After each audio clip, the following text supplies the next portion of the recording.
முன் வாக்குச்சாவடி வெற்றி வாக்குச்சாவடி என்று தளபதி மு.க. ஸ்டாலின் அவர்களால் அறிவிக்கப்பட்ட அந்த முழக்கத்துக்கு ஏற்ப இன்றைக்கு திராவிட முன்னேற்ற கழகத்தை சார்ந்த BLA-2க்கள் அனைவரும் ஒவ்வொரு வாக்குச்சாவடியிலும் வாக்காளர் பட்டியல் வைக்கப்பட்டிருக்கிறது. அதை சரிபார்க்கிற பணியில் ஈடுபட்டிருக்கிறார்கள்.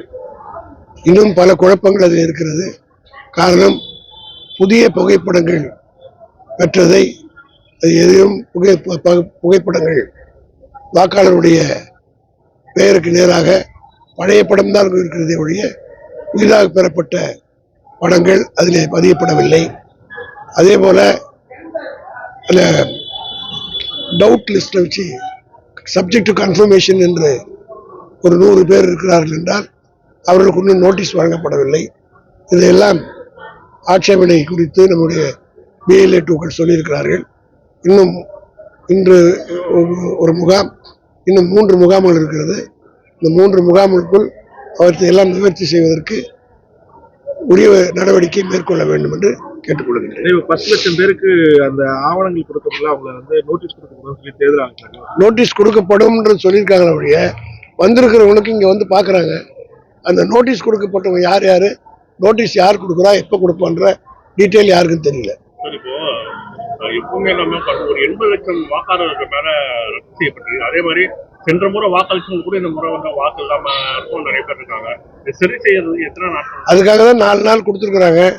இந்த 4 நாள்ல அதுக்கு இது மாதிரி நிறைய குளறுபடி இருக்கிறதுனால தான் அவசர கோலத்தில் செஞ்சா இப்படிதான் வரும். அதுக்காக தான் இந்த SIR தேவையில்லைன்னு சொல்லிட்டு திமுக ஸ்டாண்ட் எடுத்து கேஸ் கூட போட்டது. இந்த மாதிரி தப்புகள்லாம் நடக்க காரணம் வந்து எதையுமே அவசர கோலத்தில் செஞ்சா யாராலையும் முழுமையா செய்ய முடியாது.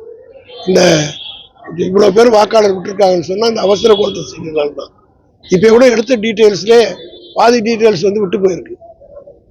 போட்டோ கேட்டாங்க, லேட்டஸ்ட் போட்டோ. எல்லோருக்கும் குறிப்பா என் படமே நான் கொடுத்தேன். என் குடும்பத்துல 7 ஓட்டு வந்து பார்த்தோம். 7 பேரும் புது போட்டோ கொடுத்தோம். ஆனா பழைய போட்டோ தான் வந்துருக்கு. அதனால ஒரு கிளாரிட்டி இல்லை. அது வந்து ஃபுல்லா செய்யக்கூடிய அளவுக்கு அவங்களுக்கு மேன் பவர் இல்லையா என்னன்னு தெரியல.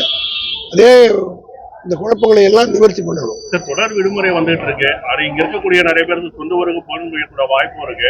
இந்த நேரத்துல வந்து இந்த குறிப்பிட்ட காலத்துல இந்த விஷயத்தை சரி பண்ண முடியும்னு நினைக்கிறீங்களா? சரி பண்ணலன்னா கோர்ட்ல கேஸ் இருக்கு. இதெல்லாம் கேட்டு நாங்க போட்டுருக்க வழக்கில் எடுத்து சொல்லி ஏதாவது ஒரு பரிகாரம் தேடுவோம்.